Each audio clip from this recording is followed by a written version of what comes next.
بسم اللہ الرحمن الرحیم۔ اللہ کے نام سے جو سراسر رحمت ہے،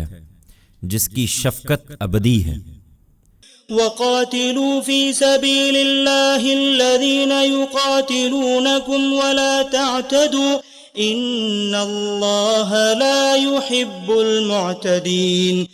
وَاقْتُلُوهُمْ حَيْثُ ثَقِفْتُمُوهُمْ وَأَخْرِجُوهُمْ مِنْ حَيْثُ أَخْرَجُوكُمْ وَالْفِتْنَةُ أَشَدُّ مِنَ الْقَتْلِ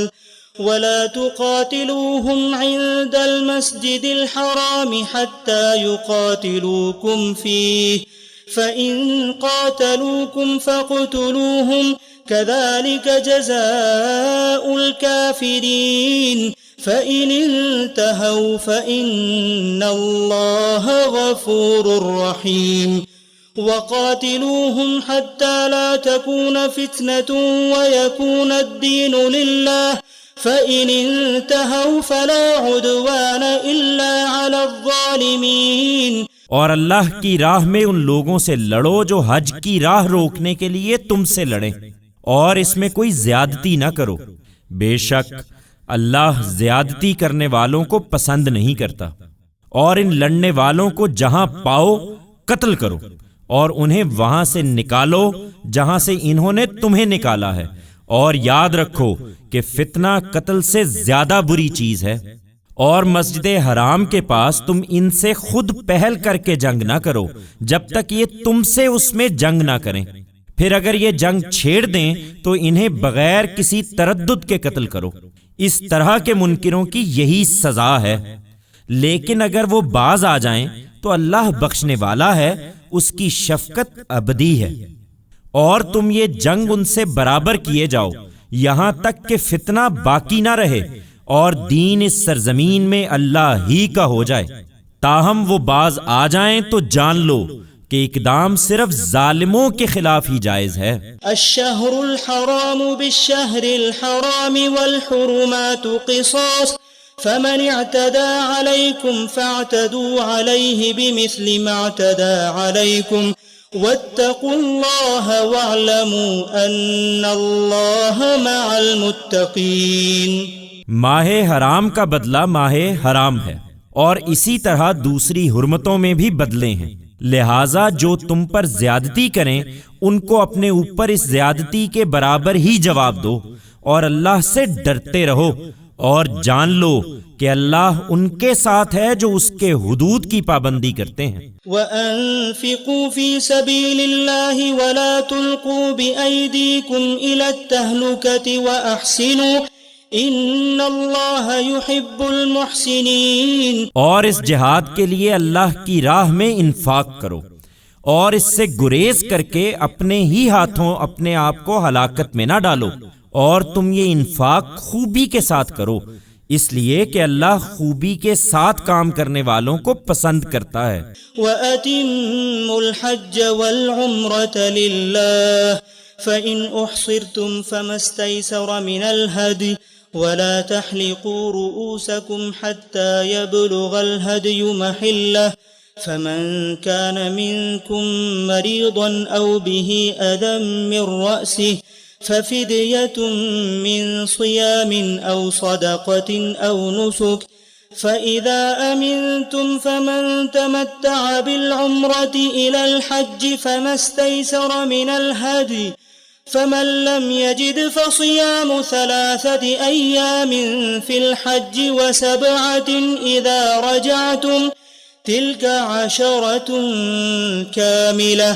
ذَلِكَ لِمَنْ لَمْ يَكُنْ أَهْلُهُ حَاضِرِ الْمَسْجِدِ الْحَرَامِ وَاتَّقُوا اللَّهَ وَاعْلَمُوا أَنَّ اللَّهَ شَدِيدُ الْعِقَابِ۔ اور حج و عمرہ کی راہ اگر تمہارے لیے کھول دی جائے تو ان کے تمام مناسک کے ساتھ ان کو اللہ ہی کے لیے پورا کرو، پھر اگر راستے میں گھر جاؤ تو ہدیے کی جو قربانی بھی میسر ہو اسے پیش کر دو، اور اپنے سر اس وقت تک نہ مونڈو جب تک قربانی اپنی جگہ نہ پہنچ جائے۔ پھر جو تم میں سے بیمار ہو یا اس کے سر میں کوئی تکلیف ہو اور وہ قربانی سے پہلے ہی سر منڈانے پر مجبور ہو جائے تو اسے چاہیے کہ روزوں یا صدقے یا قربانی کی صورت میں اس کا فدیہ دے۔ پھر جب تمہارے لیے امن کی حالت پیدا ہو جائے تو جو کوئی اس سفر سے یہ فائدہ اٹھائے کہ حج کا زمانہ آنے تک عمرہ بھی کر لے تو اسے قربانی کرنا ہوگی، جیسی بھی میسر ہو جائے۔ اور اگر قربانی میسر نہ ہو تو روزے رکھنا ہوں گے، 3 دن حج کے زمانے میں اور 7 جب حج سے واپس آؤ، یہ پورے 10 دن ہوئے۔ اس طریقے سے ایک ہی سفر میں حج کے ساتھ عمرے کی یہ رعایت صرف ان لوگوں کے لیے ہے جن کے گھر بار مسجد حرام کے پاس نہ ہوں۔ اس کی پابندی کرو اور اللہ سے ڈرتے رہو، اور خوب جان لو کہ اللہ سخت سزا دینے والا ہے۔ الحج اشہر معلومات فمن فرض فيهن الحج فلا رفث ولا فسوق ولا جدال في الحج وما تفعلوا من خير يعلمه الله وتزودوا فإن خير الزاد التقوى واتقون يا أولي الألباب۔ حج کے متعین مہینے ہیں، سو ان میں جو شخص بھی احرام باندھ کر حج کا ارادہ کر لے اسے پھر حج کے اس زمانے میں نہ کوئی شہوت کی بات کرنی ہے، نہ خدا کی نافرمانی کی، اور نہ لڑائی جھگڑے کی کوئی بات اس سے سرزد ہونی چاہیے۔ اور یاد رہے کہ جو نیکی بھی تم کرو گے اللہ اسے جانتا ہے۔ اور حج کے اس سفر میں تقوی کا زاد راہ لے کر نکلو، اس لیے کہ بہترین زاد راہ یہی تقوی کا زاد راہ ہے،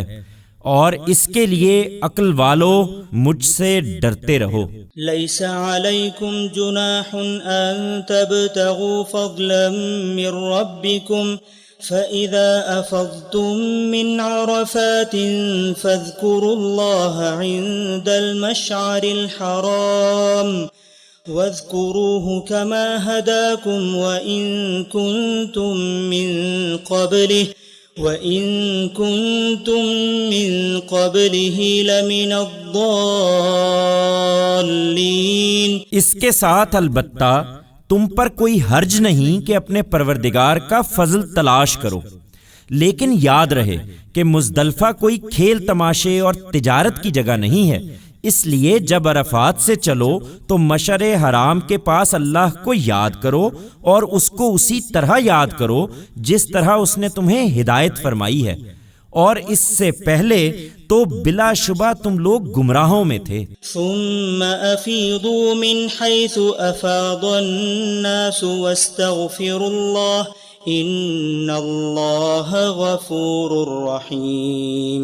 پھر یہ بھی ضروری ہے کہ جہاں سے اور سب لوگ پلٹتے ہیں تم بھی قریش کے لوگوں وہیں سے پلٹو اور اللہ سے مغفرت چاہو، یقیناً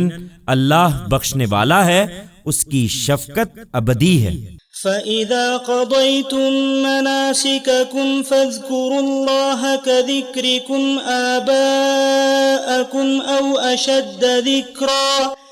فَمِنَ النَّاسِ مَن يَقُولُ رَبَّنَا آتِنَا فِي الدُّنْيَا وَمَا لَهُ فِي الْآخِرَةِ مِنْ خَلَاقٍ وَمِنْهُمْ مَنْ يَقُولُ رَبَّنَا آتِنَا فِي الدُّنْيَا حَسَنَةً وَفِي الْآخِرَةِ حَسَنَةً وَقِنَا عَذَابَ النَّارِ أُولَئِكَ لَهُمْ نَصِيبٌ مِّمَّا كَسَبُوا وَاللَّهُ سَرِيعُ الْحِسَابِ۔ اور یہ بھی کہ اس کے بعد جب اپنے حج کے مناسک پورے کر لو تو جس طرح پہلے اپنے باپ دادا کو یاد کرتے رہے ہو اسی طرح اب اللہ کو یاد کرو، بلکہ اس سے بھی زیادہ۔ یہ اللہ سے مانگنے کا موقع ہے، مگر لوگوں میں ایسے بھی ہیں کہ وہ اس موقع پر بھی یہی کہتے ہیں کہ پروردگار ہمیں جو کچھ دینا ہے اسی دنیا میں دے دے، اور اس کا نتیجہ یہ نکلتا ہے کہ پھر آخرت میں ان کا کوئی حصہ نہیں رہتا۔ اور ان میں ایسے بھی ہیں کہ جن کی دعا یہ ہوتی ہے کہ پروردگار ہمیں دنیا میں بھی بھلائی عطا فرما اور آخرت میں بھی، اور ہمیں آگ کے عذاب سے بچا لے۔ یہی ہیں جو اپنی کمائی کا حصہ پالیں گے اور اللہ کو حساب چکاتے کبھی دیر نہیں لگتی۔ وَاذْكُرُوا اللَّهَ فِي أَيَّامٍ مَّعْدُودَاتٍ فمن تعجل في يومين فلا إثم عليه ومن تأخر فلا إثم عليه لمن اتقى واتقوا الله واعلموا أنكم إليه تحشرون۔ اور منا کے چند متعین دنوں میں اللہ کو یاد کرو، پھر جس نے جلدی کی اور 2 ہی دنوں میں چل کھڑا ہوا اس پر بھی کوئی گناہ نہیں، اور جو دیر سے چلا اس پر بھی کوئی گناہ نہیں،